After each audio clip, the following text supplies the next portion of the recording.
You may have heard of the Lycian Way, a 520-kilometer trail running along the Mediterranean coast of Turkey. But you haven't heard of the St. Paul Trail, a 300-kilometer route striking out north of Antalya, through mountains, climbing up to 1,500 meters above sea level, past Lake Eğirdir all the way to Yalvaç. This trail is wilder, harder, and less hiked than the Lycian Way. And it also has a 200-kilometer eastern branch. The best time of year to hike it is mid-March to early June, when it's warming up and the spring flowers are out. But I'm a little stupid and hiking it in summer. Different might be the perfect word to describe my life. And this last year I decided I didn't want to be different. I was going to go and hike the popular trails of the world, starting in Europe. But life had different plans, and I've been denied visas left and right. I got rejected from New Zealand. I have never received my visa for Europe, and I know I can't get into America. And so I was left in a bit of a pickle. What trail do I go and hike? And that came down to the question, which countries can I get into? And Turkey was top on the list. Now, my plan was initially to hike the Lycian Way, which is a classic. It's a beautiful trail that many hundreds, if not thousands of people hike every year. But the problem is, the Lycian Way can only be hiked in the seasons where there's enough water. And I was going in June. So I did a ChatGPT search. What are the longest trails in Turkey? And the second longest trail was called the St. Paul Trail.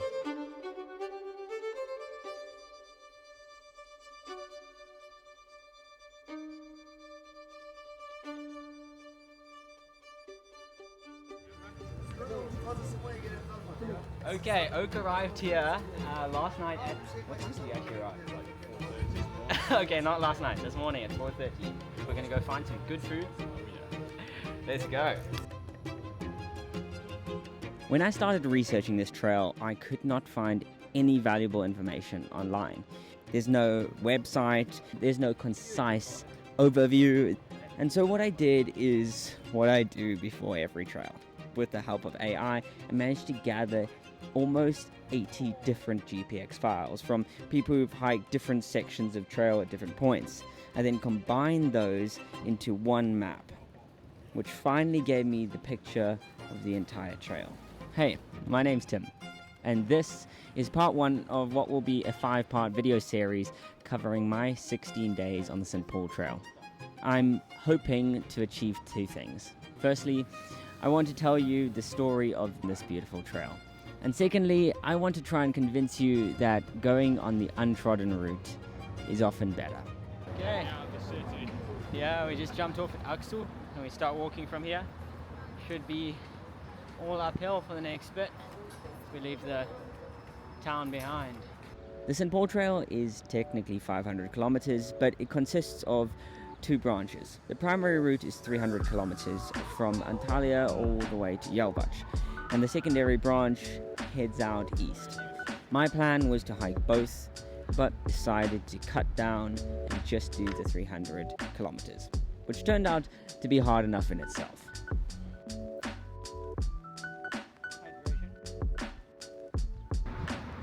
It's hot, probably like 32-ish right now, and predicted to get to 39 in 3 days' time, which he's never experienced before, coming from a cold and wet country. Oh, that's a nice smelling bush. Wow. We're on the remains of a old Roman road now. One of the primary motivations for hiking this trail was the historical references to St. Paul. So, quick history lesson. When Jesus was sharing his good news, he primarily focused on sharing to the Jewish people in what is now Israel, Palestine. After Jesus' death and resurrection, Paul was commissioned to travel and share this news to the Gentiles, primarily in what is now Turkey. And he walked thousands and thousands of kilometers sharing this news. One of the sections he walked is what I'm walking over the next 16 days.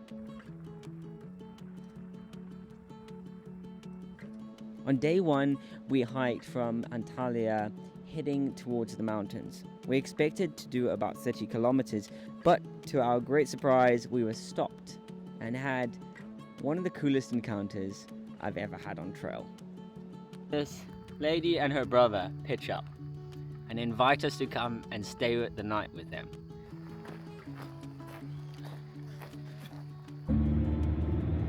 Böyle you are going. Yeah. Yes, we will go that way, yeah. It's last because season is finished for farmer. Look at the size of those cucumbers. Yeah, normally it's not the Brown. good. Yes. But they will be finished. Yeah. until- Oh look, there we go. Oh, canım More benim. cucumber. Thank you. Yeah. Yes. Thank you. Buluruz buradan mı? You turn into a cucumber farmer one day. Oh, they're too big. It's too big. It's Ah. normally very good, small. It's So smaller is better. yeah. Fresh. Grown cucumbers at home, so it's just cool. Mm. Not as good as So many cucumbers. It's Look at all that. Tomato. Whoa. It smells nice in here. 3 hours after work. Whoa. I don't like this, but I must. It's my family. So, welcome to a tomato farm here in Turkey. Didn't find my way into here unexpectedly. This is cool. Very cool. That's actually a great shot. Look at that. Yeah. Let's keep on going down. Yes, that's the normal question every time. You're gonna experience the strength of Turkish coffee. not tonight.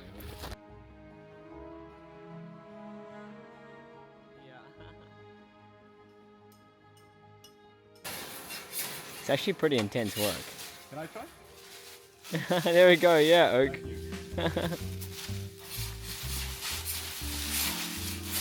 Yes.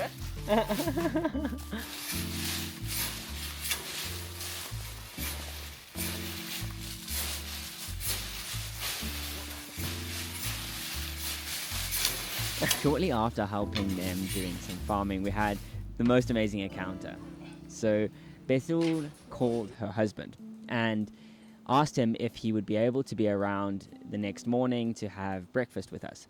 He said no, because he has to do some farming. And she was able to tell him that we had done all the farming that he was supposed to be doing the next morning. And obviously he was really stoked and decided to stick around and make us breakfast, which was extra exciting since he's a chef. It's 8 a.m. and we slept pretty darn well last night. Initially thought it was going to be way too hot. Now look, it's following you.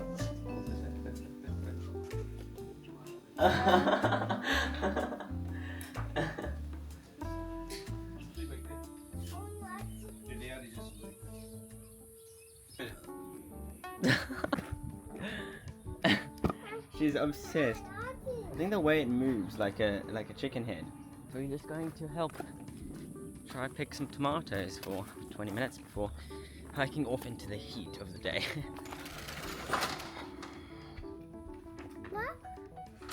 Yeah, let's go find them.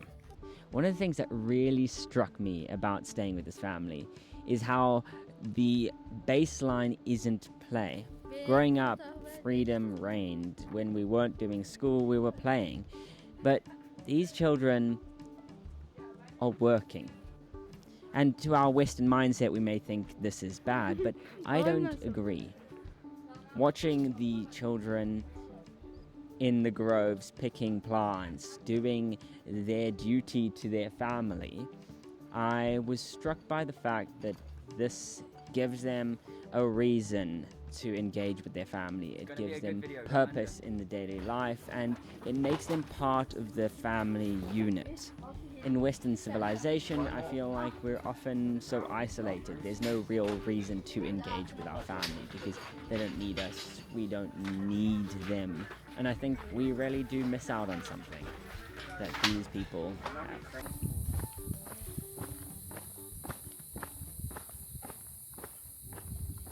We tried our luck at some hitchhiking just now with no success, so we're opting to just walk the back roads up. It's one. Walk the back roads all the way to the mountain. We should get to the mountains in 15 kilometers, roughly. Do our first bit of trail. Wow, that was the most nice smelling bush I've ever had my face plunged into. Wow. How nice is that? I've never smelled one before. Yeah. It's like we make a nice perfume. So hot. Hard to stay positive. I think if you were hunting for a trail that was purely a trail, it would be better to start the St. Paul Trail on day 3. But I think if you're traveling to Turkey to experience Turkey, the first 2 days of the St. Paul Trail are valuable. Yes, it's all road walking with tiny, tiny sections of trail, but you get to see the Turkish people in their average daily lives, and I was fascinated.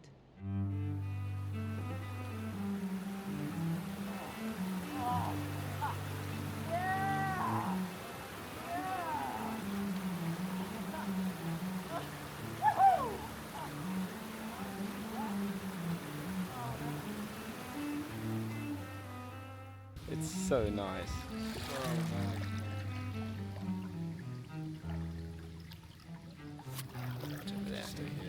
Just yeah.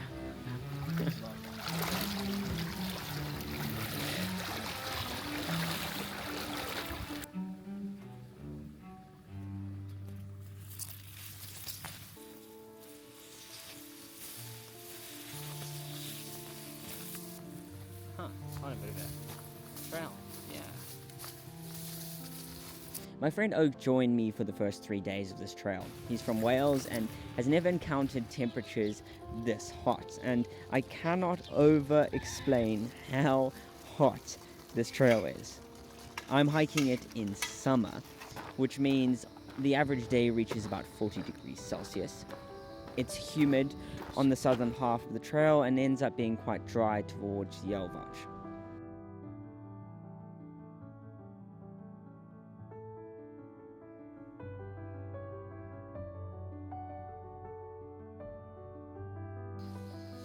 Okay, camp for the day. It's right by this river. We're gonna be out under the stars, this patch of sand, and swim in the river. So cooked. We set up camp just in the base of the valley, right on the side of the river on some soft sand. Absolutely wrecked from the sun because we had not been conditioned for the temperature. It was gnarly.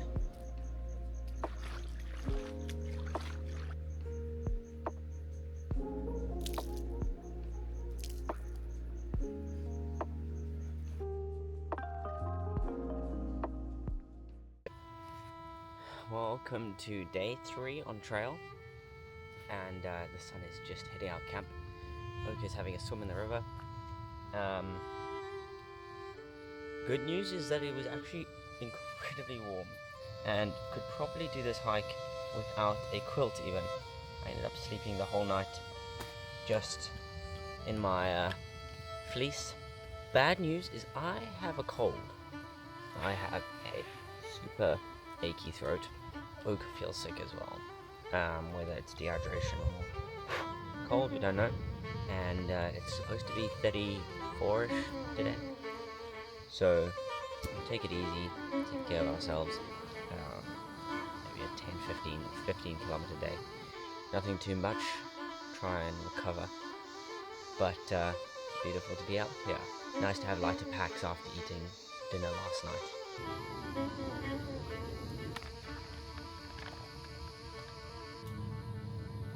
Okay, off on day 3. Hope we'll sleep better tonight.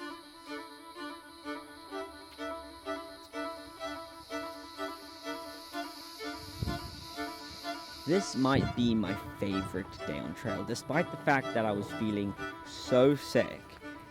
Day 3 involves some of the most amazing swimming locations I have ever seen.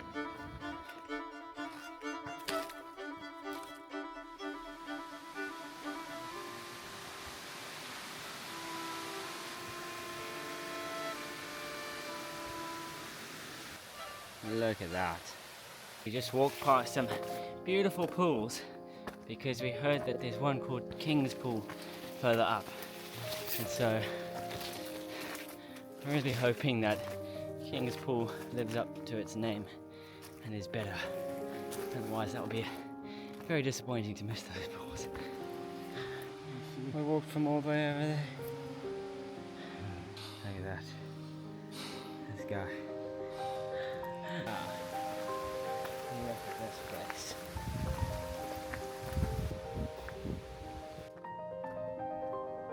Wow.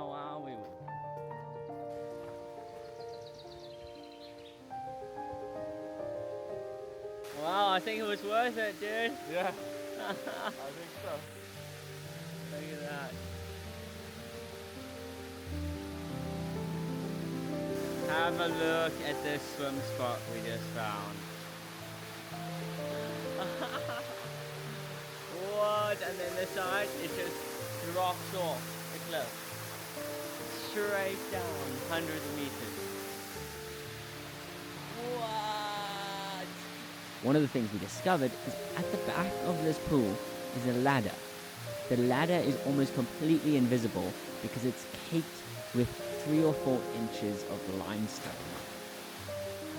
Whoa! Not that deep. No, it's sandy. Whoa! So cold. One of the things I'm trying to learn is to enjoy the moment even when I feel sick or under the weather. And this pool was not a hard challenge to do that. It was so wonderful swimming with Oak. I had to sneak in a little skinny dip at the end because I tried to skinny dip in every single country I visit. So we are both feeling pretty rough. Oak is further on in the sickness, we believe, and I am just starting. I have a bit of a headache and sore throat and No sore throat for me, What do just you- like throbbing head. Yeah, pretty rough hiking when you're sick. Biggest hill on the hike so far. We hiked extremely slowly, up and up and up, until we found an amazing historical site. We found our way into ancient city, apparently. I guess a small town. But at some point, we'll be entering the bathhouse, which would be nice to get clean. This is the cistern. I've grown up in a country where historical monuments are kind of few and far between. In Africa, really the only remnants of past times are occasional arrowheads or paintings on cave walls. But here, you just stumble across Roman ruins that are thousands of years old, just abandoned. Cisterns, bathhouses, gatehouses, cities just lost to time. It's so fascinating and kind of devastating that so much history can just be forgotten.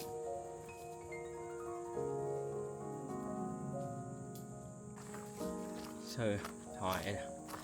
I haven't hiked very far today, but yeah, being sick.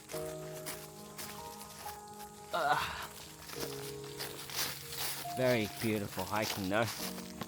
Lovely trails. Amazing views. Such a cool place. So we've ended up kind of in a place between places. So we don't really have a camp spot anywhere around. We've just got to like find something, especially since we're on a tar road. Like, I mean, maybe we can find something up there.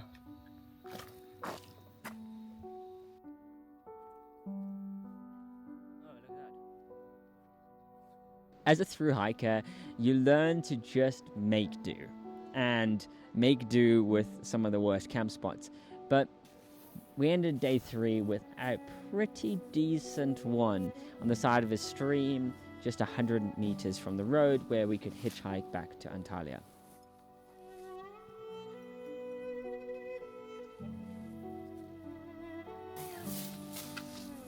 Oh, that's The end of day 3. We are both very pooped. Hopefully after a good night's sleep, be on the up. Just had a very nice swim in the river.